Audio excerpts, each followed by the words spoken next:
This is a story about how this organic beehive design won our entire family a steak dinner. After moving our young family out to the country, we finally had the space to explore farm life. We soon assembled a menagerie of farm animals, a pair of Toggenburg goats, which we named Richard and Stuart, wethers for weed control, a pair of alpacas, chickens, peacocks, and even Russian Arabian racehorses, all of which have their own entertaining stories to tell. If you're interested in hearing about them, drop a comment below. The one aspect of country living we wanted to explore the most, however, was beekeeping. As per usual, we would gather all the books on the subject and read,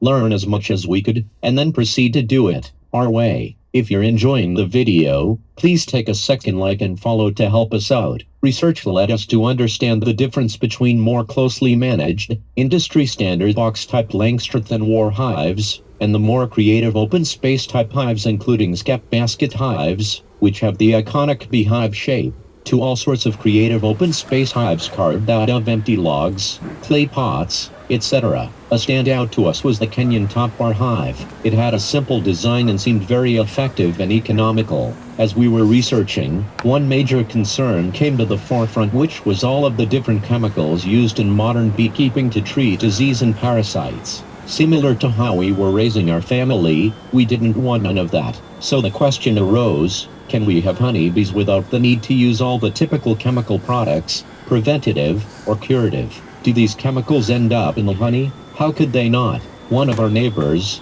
who worked for a commercial beekeeper, told us that it would be impossible to keep honeybees without these quote-unquote medicines, and critically predicted that they would all die without them. Game on. He was so adamant that our beehive would fail without chemicals that we bet a steak dinner on it. Back to more research. We came to the conclusion that an open-air hive could possibly improve honeybee health. Commercial beehive boxes utilize pre-pressed sheets of starter wax to give the bees a jump start on comb development. It makes sense and it works. A pound of wax typically displaces or uses 6 to 8 pounds of honey, so giving bees a jump start isn't a bad idea if your end goal is to harvest honey. Personally, I've never met a beekeeper who didn't care deeply about the bees and their care. However, it should be noted that what's best for the bees may not be best for the beekeeper. A strong advantage Langstroth type hives have is that they are easily expandable and everything is uniform, so harvesting honey can be done in a scalable way. Open-air hives do not provide this convenience. As a matter of fact, we were keen to harvest honey. I didn't want to spend a bunch of money on equipment, so we decided to harvest the honey and then strain the honey out through a clean pair of pantyhose using gravity.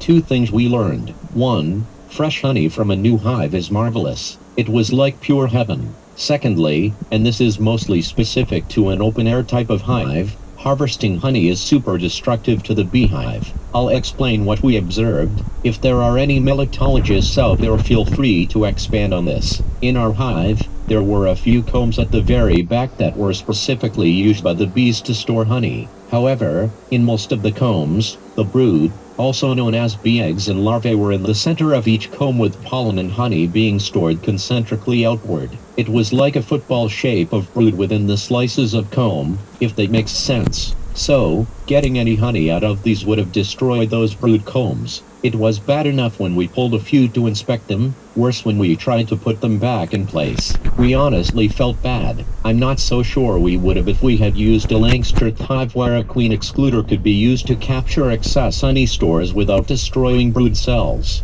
It was at this point we decided to just leave the bees alone. We never opened up the hive again and it is still thriving to this day. We've never put one single treatment or chemical in the hive. These are as organic as you can get. I'm so curious as to what the inside of this 16-year-old hive looks like. We've moved this hive 3 times in all those years. The first time was in the middle of winter, so we stuffed the entrance full of grass and relocated. The second time wasn't so far away, across town. The third time was next door to a friendly neighbor who agreed to hive sit for a while. Is this hive for everyone? I would argue that it is. When we relocated the first time, we moved into a neighborhood where there was an existent beekeeper who had several Langstroth hives in his backyard. He was really into it and honestly came over and was all excited about a theory he had that our hives had interacted, maybe requeened his hives, and now his production and quality of honey was improved. His theory was that our hardy, organic bees strengthened his hives.